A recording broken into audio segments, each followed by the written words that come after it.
Yeah. We need to get back to work. And work is one of the ways that we contribute to this country, that we grow our GDP, we grow our tax base, we contribute to each other effectively, we help finance our national security, our homeland security, our infrastructure. I had key employees that really wanted to be leaders in the company, but they didn't want to have any ownership and responsibility that way. So I just had to start researching out and figuring out, well, how do I market my company? Go to your local school board for 1 hour twice this year. And if you can have even just 10 or 15 employers show up and do that at the same school board every single month, there's 2 contractors filling out a little card to give your 30 seconds at the podium that says, I need your help and we have great jobs. Eventually they will hear you. But if everyone just did 2 hours a year, that's how we change this. Stacy, how you doing this morning? I'm doing great. She loves it. I ask the question every time. She's like, I'm fine, dude. Just a little much. And I say to that owner, I said, so you're not willing to invest in yourself? You're not going to invest in yourself. You're going to invest in companies you have no control over, whereas your company you control, and you don't have the confidence to pour the money into that.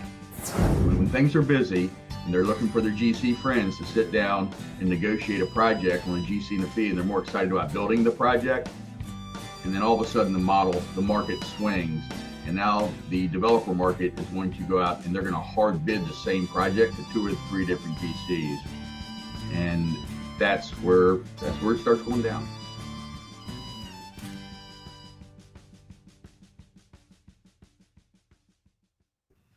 It's morning huddle time. Good morning. I've got Chris with us and Stacy with us this morning. Good to see you both. Stacy, how are you today? I'm doing great. A little shout out to my new intern, Lexi. So hopefully she logged on today, but she's going to be helping us with some of the morning huddle activities throughout her internship this summer with me. Wonderful. Help is something we need. Definitely.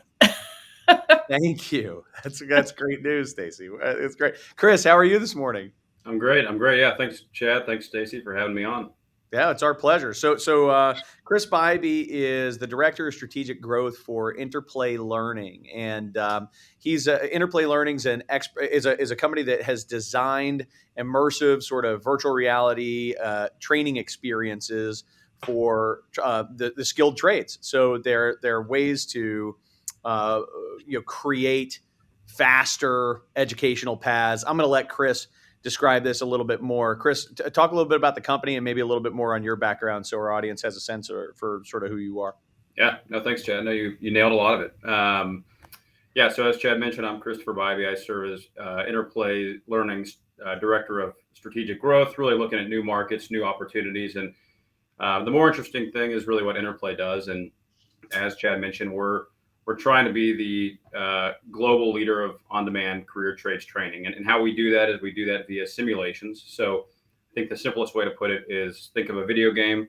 Instead of shooting a bad guy, we swap out that with troubleshooting a rooftop package unit or fixing a toilet. And we're really trying to bring this simulated environment, which allows for very scalable training to the next generation of worker. We're trying to equip contractors, educators, workforce development programs with a tool to really meet that next generation of worker and train them up in a faster way. So excited to dive in and really appreciate you all having me on.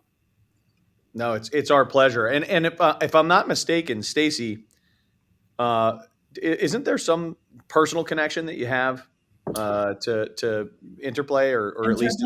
Yeah. My boss at the time, Mark Jury, who's now with Mark Jury Associates, me and him sat down with Interplay maybe like 6 years ago, and you guys were kind of in preliminary stages and more on the residential end than commercial. But since then, and you'll get into it, I mean, they've made so many great improvements. He just gave me a demonstration a couple months ago.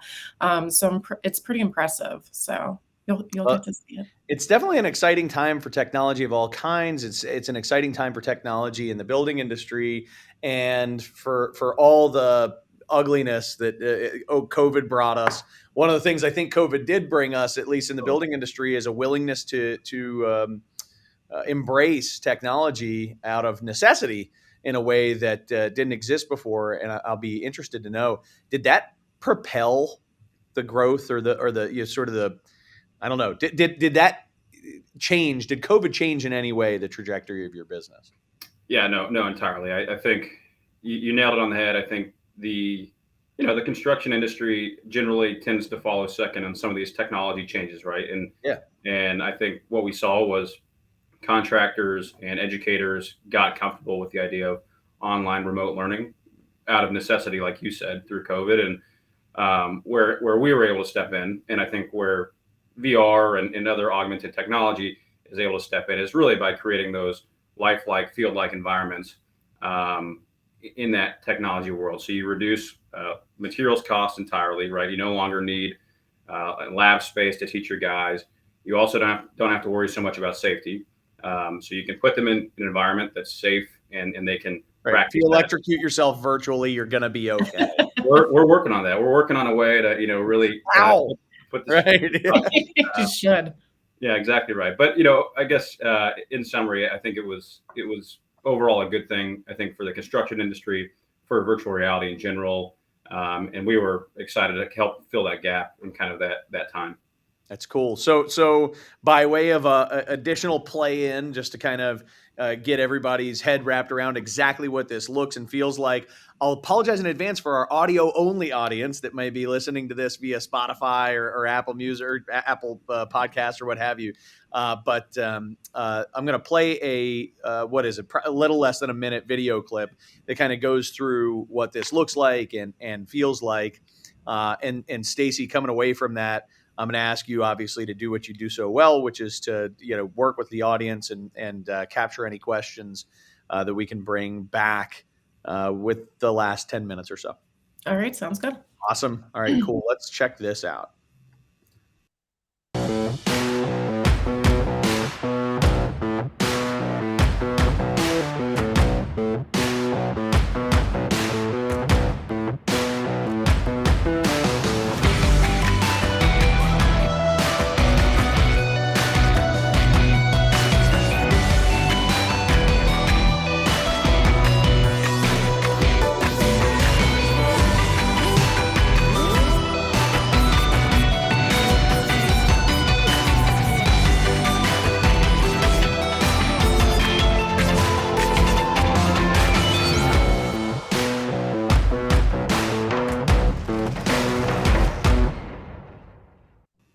Cool. All right. So for those who are joining audio only, what just occurred was you could actually see this experience in action where you have somebody with the VR, and you'll talk about some of this technology itself, but with a VR headset is the best as I can describe it, and a couple of hand controls actually going through the process of messing with electronics, not electronics, but appliances, Right. HVAC units, things along those lines. And so which I think is really impressive and it's exciting. I'm going to ask Chris, what's the goal with this whole movement? Speaking maybe a little bit less about Interplay at this point, and maybe more as a spokesperson for the movement that might be VR in construction training. Yeah, that's it's a good question, and I think VR is. I'll make a quick comment about VR, and then I'll tie it all back to your main question. But VR is a part of our technology. It's an important part, but it's not the crux of it. Really, the simulations are, which can be delivered on VR, desktop, tablet. And why that's important is because that allows this tool to be a one-to-many scalable solution. And when you look at kind of the more professional workers, so desk jobs, they've got a lot of tools like Masterclass, LinkedIn Learning, where this idea of one-to-many scalable solution has worked very well from a teaching standpoint. And our kind of single truth that we believe in is that the one-to-many skills training platform is really the tool and solution to the global skills gap problem. So you have to have some sort of training tool that is deployable across geographies, meets learners where they're at, to really solve this skills gap we're seeing. And it equips the contractor with a tool that's deployable in that sense. It gives the learner a tool that's smart and complex and allows them to learn at their own pace. So ultimately, I think that VR simulations and this broader scalable solution just allows for the construction industry to really combat the global skills gap, if you will. Right on. And I know you follow the Morning Huddle, so you know that in our past 2 episodes, we've been really talking about that skills gap. We talked with Amy Rock, who's developed this program inside Prince George's County Public Schools that's being emulated by other school systems, really talking about how do we get the young people involved. There's something that's designed to address the total personnel count problem that we have, right? And leading then into the conversation that we had last week, with Mark Perna, who was talking about generations in the workplace and what are we doing to engage youth and young people. Right. Now you're talking about bringing VR to bear as a training tool, as a way of helping to close a skills gap. But another thing that I can't help thinking about is how that actually plugs in with the youth aspect that both Amy and Mark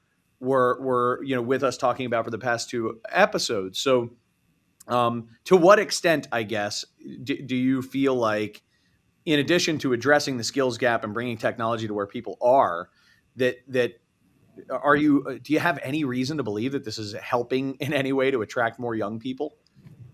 Yeah, definitely. I mean, one funny story that I like to tell, and it's one of our customers who has said it, is, and he's a big believer in interplay and kind of the broader, simulation technology is the challenge is we try to recruit these 18-year-old, 19-year-old guys or girls into our program that spent the last 8-10 years of high school or middle school using an iPad, learning on the computer, and they show up on day one and we put a 65-year-old guy in front of them to teach them out of a textbook, right? Right, with a chalkboard. Yeah, exactly. It's a chalkboard. And a little bit of a funny story, and no shame against the 65-year-old instructor, but I think where we can step in is really as a supplemental tool, and whether it's us or another simulation or VR provider, I think it allows you to almost make the trade sexy again, if you will, for lack of a better word, and so I think you're exactly right. You're spot on there. Well, and you said that word, that story illustrates it well, where I think what happens is the educational system has actually done a pretty nice job of integrating technology into young people's experience, whether that is partial virtual classroom environments or fully immersive experiences that they're going through virtually as a part of their college curriculum or as a part of their tech school curriculum and things like that. I mean, certainly I'm here on location today at Penn College, which is a Penn State affiliate in Williamsport, Pennsylvania. Long story, but I'm up here hanging out. And one of their facilities are absolutely amazing. I'm not getting paid to say that, but they're really spectacular facilities in terms of technical education. And now here they go into the workforce, and there's a tech drop off. Right. Shouldn't it be the opposite? Shouldn't it be like, all right, now I've graduated, now here comes the real stuff. Yeah. And anyway, so I do think that there's kind of a strategic advantage that an organization could get by embracing this type of technology as a way of attracting more of that young talent that has kind of come up with a technology background. So fit this all in with apprenticeship programs. Help me understand where all that fits, because I think we all know that apprenticeship programs are critical. Is this going to replace apprenticeship? What happens? Yeah, in the near term, the answer is no. We're a believer that we're not the first to come in with trades curriculum. We believe that we have maybe an additional tool to put in the toolbox, but really a reinforcing mechanism at this point. We're well aware and close with a lot of the national providers of curriculum for a lot of these apprenticeship programs, and where we have really fit in as a supplemental tool to provide that enhanced hands-on training aspect. Do I, from a bias perspective, believe eventually maybe there's a world where you could have a trade school from the Oculus? Absolutely. But we're certainly not quite there yet. And for now, it's really as a supplemental tool. I think, all the organizations that are fueling apprenticeship today they're obviously doing a world of good.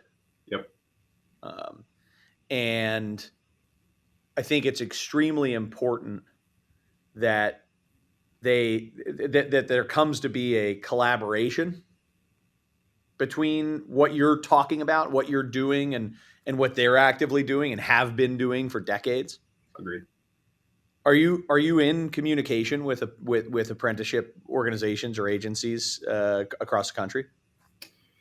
We are, yeah, and in my mind, that takes a few forms. One is we actually have worked closely with the Department of Labor and have our own apprenticeship program. We really just did that so that our content, it can easily be placed into an existing program, and the standards don't have to be updated radically. So that's kind of number one. Number two is we've worked closely with folks like NCCR and other curriculum providers to say, how do we map to your curriculum? And then lastly is we've worked closely with a lot of associations who put all of this on, right? And the ABCs of the world, we have a close partnership with ABC. And so exactly right. We're late to the game in terms of apprenticeship, but we do believe that our tool allows kind of a enhanced experience for both the learner and for the ultimate employer, right? Our belief is that you're going to get a better trained, better equipped technician on day one than you would otherwise with this technology. And so really, again, I think it's just another tool in the toolkit. I think I'm glad to hear you describe it the way that you are. I feel really anytime you take technology like this and you pit it against the establishment, if you will, it's a recipe for nothing happening. Right? Totally. So but anyway, you didn't come here for a lecture from me. I'm sorry, but I've heard it before. Yeah. I think you're heading down a good path. I like that. So one of the things when you and I had a kind of a get to know conversation leading up to the show that we talked about is that 72% of contractors or 70+% of contractors believe that they will have trouble finding labor in the years ahead, and that they're currently having trouble finding labor today. If I just anecdotally, without any hard statistics, I don't know a single trade contractor that wouldn't take more qualified, capable technicians, foremen, management, fill in the blank. Yep. Meanwhile, so they have this hard time finding labor. Meanwhile, they also believe that they're going to be growing their businesses. And those two things don't mesh. Right. Where can what we're talking about help? Yeah, it's a good question. And you're spot on. I mean, every contractor we talk to is feeling the exact same pain. And just one add-on point is that the pain is not just from, if I have HVAC shop, I don't just feel the pain from Chad's HVAC shop. I feel it from Amazon and every other hourly employer who's investing in education as a benefit. Right. But where I think this technology can help is do a couple things. One, it allows you to broaden your recruiting funnel, right? You might be able to recruit someone who has less skills because you're able to train them up faster with kind of the simulated technology. You theoretically put them in the field faster in the virtual reality world than you would be able to, in actual real life. Number two is I think with this technology, you're able to just get better data on what skills they're gaining, what skills they're having trouble with. And so it allows you to run, I would call a smarter shop, if you will, and know where to deploy, talent across the field. So in short, I think it reduces the training time. It allows a broader funnel, which just allows you to compete for talent, for the war on talent, as we described it. Okay. So I'm gonna, I hope not upset you when I say this, but so circa March 2020, right? Let's take everybody back to March 2020. No, let's not go back to March 2020. But I certainly experienced, as a parent of 3 young children, 2 of whom were in school at that time. I remember virtual school, and I got to tell you, I don't think there was a lot of school occurring, during that time. Our opinion. The picture we have now of online school, I mean, it's not very positive, right? Totally. So as we sort of work our minds to embrace this idea of virtual learning, with what we're talking about here, help me understand why this is not going to suck. Yeah, no, it's a good question, and I think we've gotten all of that pushback. I think the fundamental difference is the field like learning, right? The simulations, and there's some good data about the median recall, which really just means how much do you remember, compared to desktop learning when it's about 75%. So you're actually interacting with a desktop versus the simulation. You recall about 75% of what you learn via desktop. You recall about 90% what you've learned via a simulation. So our belief is it's just better. It's like saying, you're driving a dinged up old car. In reality, what I think we're offering is kind of a new Chevrolet, right? I think there's a difference between kind of what we saw through the pandemic and that kind of Zoom-based online learning and the technology you see with simulations. So the last thing I'll note is we will never claim to replace on-the-job training. Hands down, that will always be the best form of training. What's challenging is there's typically one or two apprentices per journeyman, and that's hard to scale as you think about growing your business. So this is just a tool to both allow for better recall and B, allow you to scale faster. Yeah, I got to tell you, and one other thought that I'll have, I'll kind of layer into this. I've heard dozens of times about one key roadblock is reliable transportation every single day for people to get to classroom environments. Young people, 18, 19, 20, that kind of range. Not uncommon that they don't have reliable transportation. I had an old school VW GTI. I would not call reliable. Yep. At that time, you know what I'm saying? So I can relate. I think everybody, at that age is potentially challenged. I think if there's a way to augment some of their education by bringing them an education at home that actually works, Totally, that actually really does work, there's something cool to be done here. I'm going to bring back Stacy. I'm sure she has amassed some questions, and we can kind of hear more what the audience wants to cover, because I could probably geek out going down all rabbit So hole. Chris Blake from Pivot Workforce, he had a couple questions. We already answered the NCCER question, but can you confirm what trades you're actually currently working with? Yeah, good question. So we serve the HVAC, plumbing, electrical markets. All of those roll up well into a nice facility maintenance catalog as well. And then we also serve the multifamily industry. Stacy, as you noted earlier, we have our roots on the residential side. We've done a lot of good work over the last year to move more into the commercial side. So you'll see more commercial service, more commercial install content, both in the catalog and coming. And then what big commercial contractors are you currently working with? Yeah, good question. I'll maybe I'll just leave it at the ABC relationship. I just don't want to name drop anybody without permission, but we do have a great relationship with ABC and several ABC chapters and a number of ABC contractors.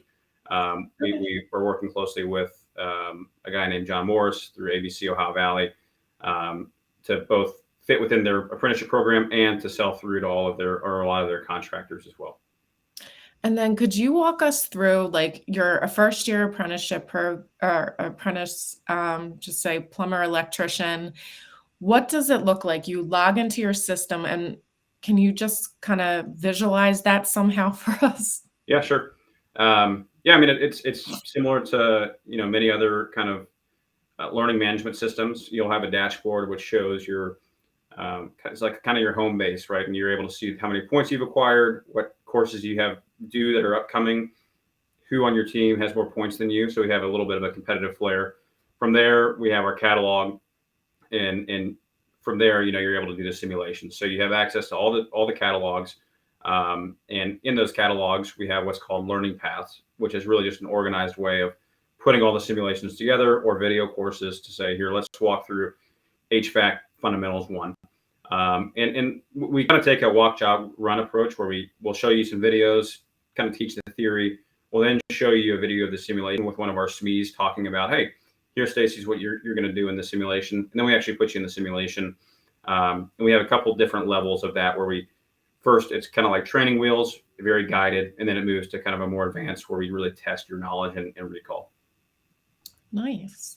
I could imagine as an organization, let's say I'm an electrical contractor that makes this investment in having VR technology be a part of our program. I could imagine there's a big potential fail point of us as an organization not knowing how to manage this particularly effectively. I hear things like learning paths, and I absolutely agree that's sort of a well-established best practice for self-guided training types of courses, or self-guided. Is there, if I'm an organization wanting to implement something that incorporates at-home simulation learning, what kind of advice would you have for that organization? Yeah, that's a good question. I think ultimately you have to show outcomes to the learner. Ultimately the biggest challenge we have is people don't love to do training, regardless if it's this cool training or your traditional training. People like, both the contractor likes their employer to be in the field, and likes their employee to be in the field, and the employee, when they're not working, doesn't necessarily want to be doing virtual training. Right. They hate not getting paid to train. Yeah. Right. Exactly. And so I think either you have to pay them for that time, or you say, hey, Chad, here's your learning path. Once you complete this and you've got 6 months of experience, here's the promotion that you'll be eligible for. And so once you tie training to outcomes and skills achievement, I think there's just so much more buy-in. And it's all about this cultural shift of education being embedded in the workplace, and less of a check the box of, oh yeah, we did our safety training this month too. No, let's ensure that Chad is gaining skills in developing his career. I love it. Yeah. One of the things that, in addition to I think those are fantastic points. One of the things that I would wonder if you've seen is when an organization kind of assigns a director of training, training director, even if they're a small organization and that training director wears other hats, making somebody in a leadership capacity accountable for following through and making sure that the people who are supposed to be doing this are doing this. I can't tell you how many contractors I've talked to who've told me, there's nothing I can do. It's amazing to me that I'm trying to offer these guys free money and they don't complete their training. It's crazy to me, type of stuff. And anyway, training directors, what's your take? Yeah, no, I mean, we've that's another observation we've had, that you have to have someone who is responsible for it. And it doesn't, a lot of organizations are not big enough to have a director of training. And so maybe it falls on the person who handles all the HR, or maybe it's the owner. But I think, as an owner of the business, you have to do the ROI math. And we've done a lot of the math ourselves, where you show, when we add one guy and we get him in the truck, we're going to drive $200,000 of revenue per year, right? And when you start to really peel back the layers, you can start to justify some of these investments Right. as an owner. But you're totally right. You have to assign someone who is responsible for these technicians or employees, doing the work. And I know our good friend Mark Drury, who's second call out in one show. Mark, all right, good job. But our good friend Mark Drury will enjoy hearing me say this, which is that organizations have to break the mentality that their job is to go out and find qualified people. No, their job is to find people who have the potential to become qualified people, and then take educating their people really, really seriously, and grow their own talent. If you're waiting for somebody else to train people and put them in your organization, you're going to be waiting a long time, and you're going to be falling behind. So look, I love this conversation. Stacy, do we have any other questions? I just have a quick question on the career path of things. If someone wants to get hired within your organization, how do you look for people that know the construction trades and also know VR, or what kind of positions are you looking for? Because that seems a little tough. Yeah, it's a good question. I mean, to be fair, I didn't know really anything about the HVAC or plumbing or electrical industry when I started, and have learned a lot. But we employ a number of SMEs, market experts, subject matter experts, who help both on the content side and then help my team on how do we go to market effectively. So I guess, what I would say really for the audience listening is, yeah, if you don't know anything about VR, but you have a passion for the trades and you want to help on developing the next set of content for these learners, I would welcome a conversation, because we're always looking for additional help to think through content or go to market strategies, really to better serve the contractor and the employer. Yeah. Awesome. Thank you so much. No, Chris, thank you all. any final words before we jump? No, just really appreciative to be on here. I have enjoyed y'all's show, and Mark's been a fun guy for us to work with, and so anybody who has Mark on shoutouts, I guess, is I'm a big fan of. So, thank you guys, and yeah, thank you so much for the time. Thank you. Real pleasure. Okay, Stacy, let's talk about what we have coming up next week. And my gosh, we're heading down the final stretch of season 2. I cannot believe it. I know. We're it is moving fast. It really is. So one thing that I want to just plug real quick is that as we're loading up for season 3, which is going to get rolling in sort of early fall, if you or someone has an important story to tell about creating positive change in the building industry, reach out to me or Stacy and let us know. We're putting together guests. I think we have 13 or 14 shows that we'll be putting on in season 3. I think we have something like 6 guests already lined up here in May. Yeah, we'll probably fill up quickly. Season 2 filled up really quickly. So if you have any interest, we're definitely looking for like fun and new topics surrounding the building industry, and then we'll have some popular guests return. No doubt. Yeah. Some folks that we definitely got cut off with and said we could keep talking for a long time. So good. Please reach out to us on that. Next week, along the lines of interesting topics, we've got Dwayne Gleason coming to talk about connecting digital and physical construction. Dwayne is somebody who spent the first half of his career working in the field, in the trenches with a construction company, and then has spent the second portion of his career to date behind a computer screen, taking what he learned in physical construction and applying it to the digital world. It should be a really interesting discussion with one of the leaders at Trimble, who's obviously a leader in construction tech. So please do join us for that. And then finally, a reminder to everybody to just shoot Stacy a note. Let us know that you want to be on our weekly newsletter, that you don't want to have to try to keep up with the LinkedIn invites, and you just want to get an email that tells you what's happening and when, so you can click and register. With all of that, anything, Stacy, that I've missed or that you want to add? Nope, you got it. Right. I love that. All right. So thank you so much. Again, to Chris, Stacy, great job getting Chris here. I'm excited. I'm glad that we had that conversation. I think that it'll lead to some really interesting discussions internally for our audience. Nice. Well, have a great day, and we'll see you next Tuesday. Sounds good. See ya. See ya.